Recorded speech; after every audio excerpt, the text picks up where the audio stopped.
Hello.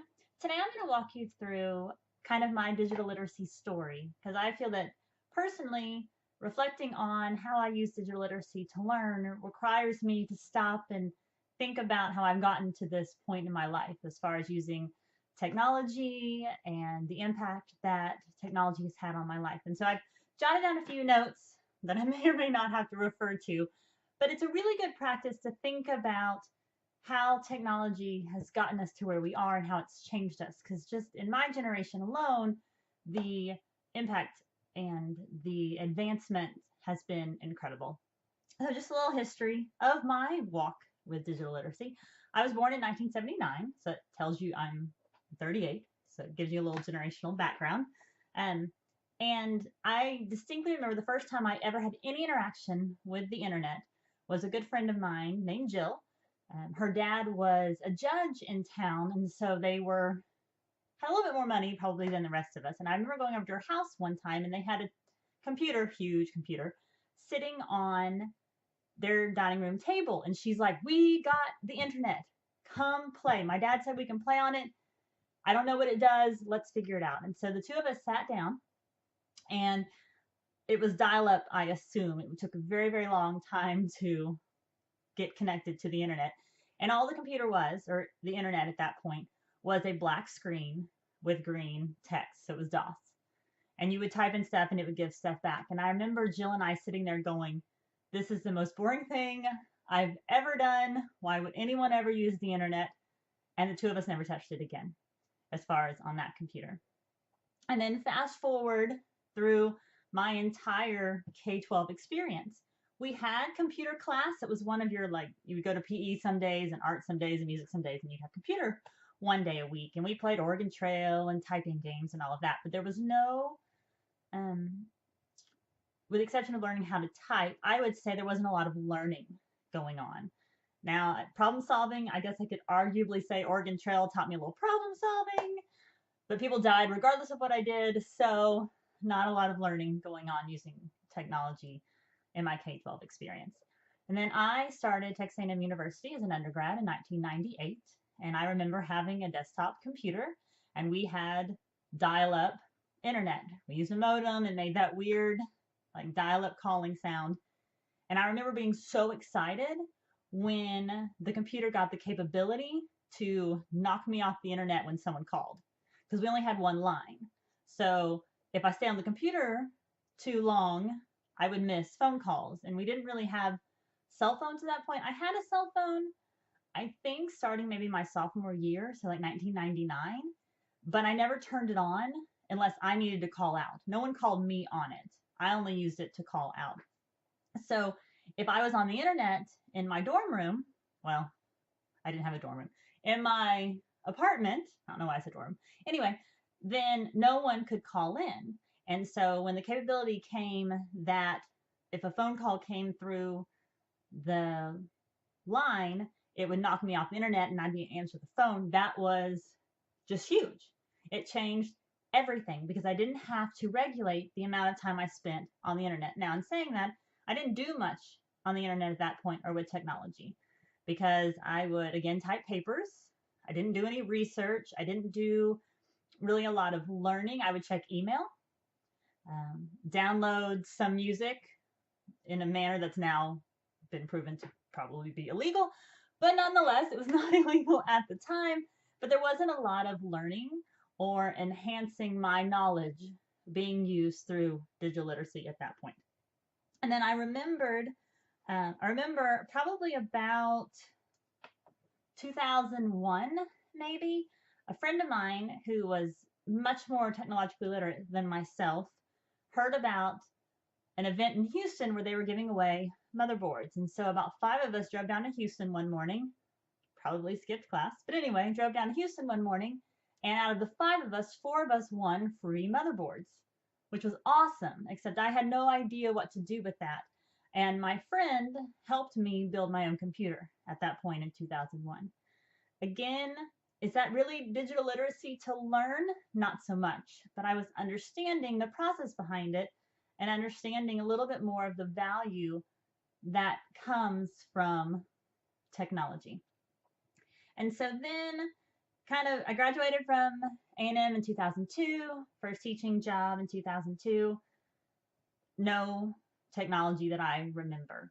I had a cell phone at that point. I think it was a Nokia. It was red.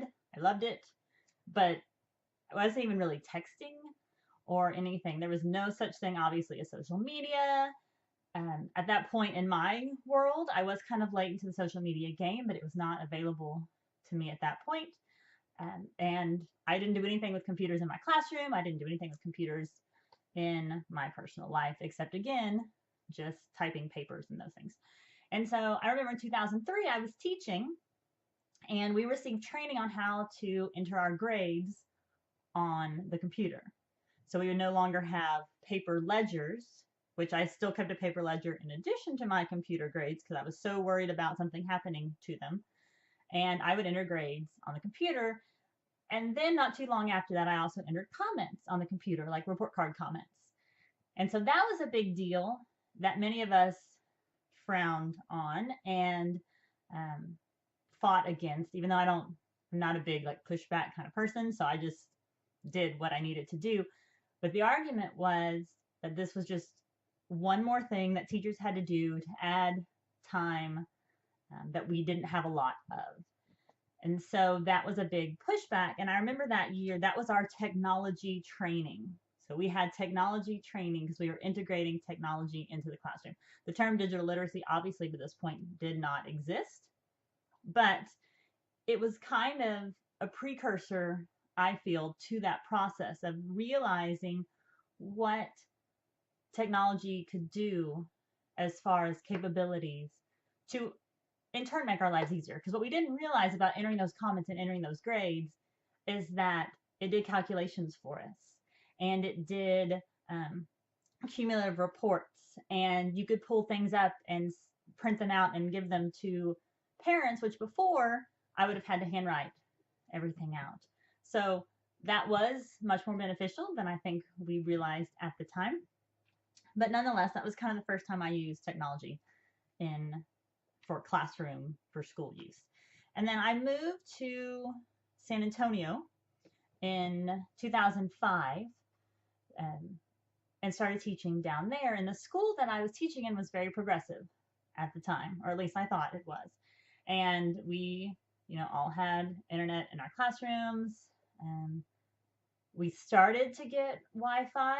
It wasn't completely seamless. I guess it's not seamless now, but it was clunky, so a lot of us didn't use it. But I had access to a smart board at that point. We had 3 smart boards on our campus that were on wheels.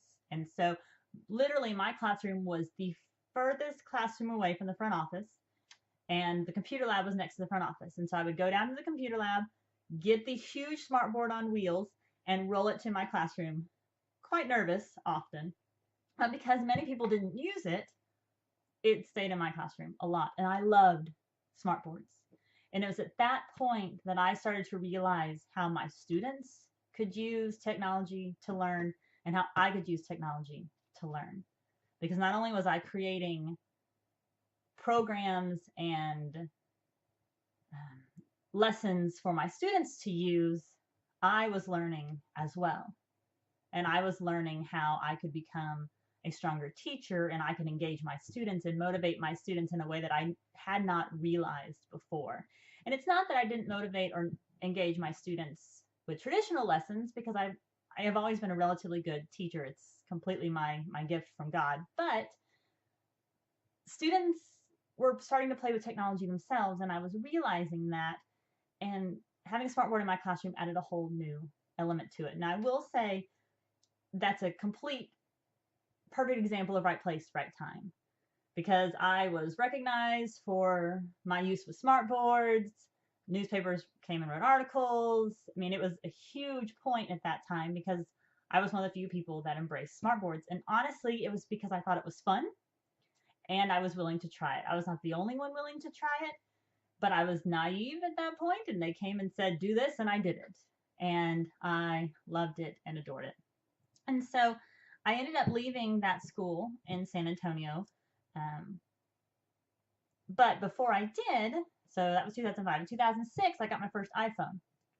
I probably started texting, I would say, in about 2001, 2002, maybe, but it was clunky. And when I got my first iPhone in 2006, that was huge because it was very expensive at the time. It's nothing compared to what it is now, but it was very expensive at the time.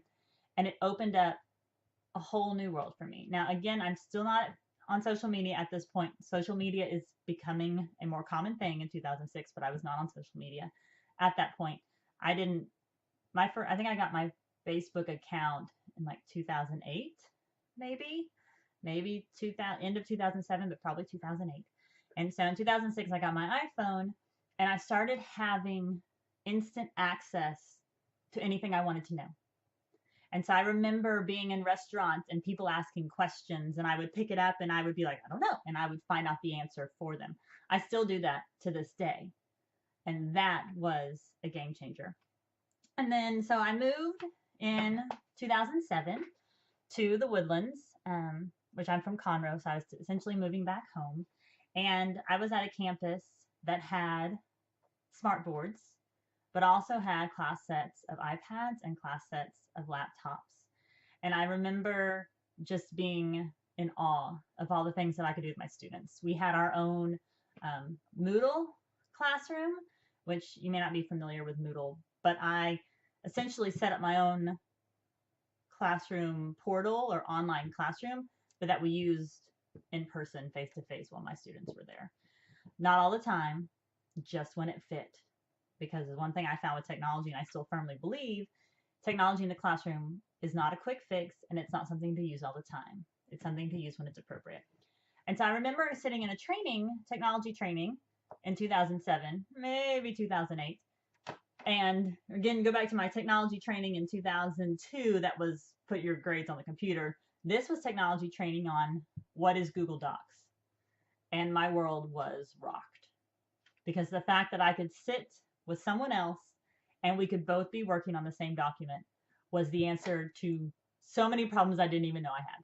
It was amazing.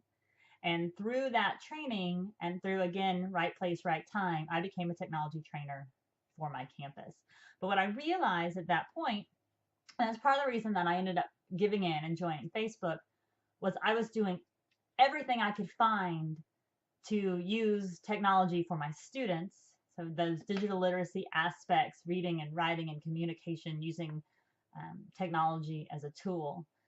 But I was doing nothing for my own personal learning if it was not connected to my classroom, which is very much my MO, because I did that I didn't read books that I couldn't put in my classroom library. I didn't spend time looking at anything that didn't benefit my students because I didn't have extra time. And so in 2008, I guess, I started thinking about technology for myself. And in 2010, so I started doing things. I joined social media. I would look up, Pinterest kind of started a little bit after that. I would look up lessons online, which again is still school, but nonetheless. But I started doing things to benefit myself, looking at recipes online because I wanted to become a better cook, looking at running programs online because I wanted to start exercising more. I had danced my whole life. Dancing wasn't an option anymore. I needed to get back into exercise. Watching videos online, teaching me how to do all kinds of random things. And so that was a shift in my learning substantially. In 2010, Wade and I got married. So much of our wedding was online. We sent out save the dates and, actual snail mail and electronic. We had a platform set up, and when people took pictures at our wedding, they could upload pictures to that platform, so we could have access to all of that. It was very much tech friendly at that point. I didn't have like a Twitter hashtag or any of that. I didn't join Twitter until this year, so there's that. But anyway, and then in 2014, Logan was born. My daughter was born, and I quickly realized how rapidly things share on Facebook, because not only were things that I was sharing about Logan on Facebook going, not viral, nothing I've ever done has gone viral, but just spreading rapidly to all of a sudden it has 100 likes or 115 likes, but things that other people would share or tag me in because people were visiting us at the hospital and other things were, spreading rapidly as well, which is fun for keeping up because I love to see what everyone else is doing and I learn a lot about my friends and my family and all the changes in their life. So it's almost like keeping in touch when we're not, but it's also very scary. And as a mother, I started really thinking about what does that mean for my daughter's future? And so that made me reflect on technology a little differently. Um, and then in 2015, I started teaching at A&M. Technology is everywhere. And I had to learn how to teach at the higher ed level. I use technology to learn those pieces. Um, I use eCampus, which is a platform for grades and online discussions and forums and anything you could possibly want it to be. I can hold sessions where I'm sitting in my office and everybody logs into what's called Blackboard Collaborate, and we all have this massive discussion, and I present lessons and I present material, and none of them are actually in the room with me. It's just the sky is truly the limit at this point. And then we come to today, and I'm doing my dissertation on using technology to learn, which is not what I thought I was going to do my dissertation on. But the more I interacted with my pre-service teachers, the more I felt with the changes in technology and the increase in push for technology in the classroom, I wanted to know what was the best way to integrate technology in the classroom. And I thought I needed to start with teachers and how did teachers use technology in their own lives. And so that's kind of my backstory. I can't believe it has taken almost 17 minutes because I thought it would take about 8. So there's that. So I understand if you didn't watch this whole thing or you fast forward through it. But reflecting on my path to get to this point as far as my experience with technology and what I use digital literacy for in my life has been eye-opening and will continually be a reflective process for me. And I hope a reflective process for you and that you enjoy learning a little bit more about who you are as a technology user and the impact that it has on your life. So, hope you've enjoyed it. We'll talk soon. Bye.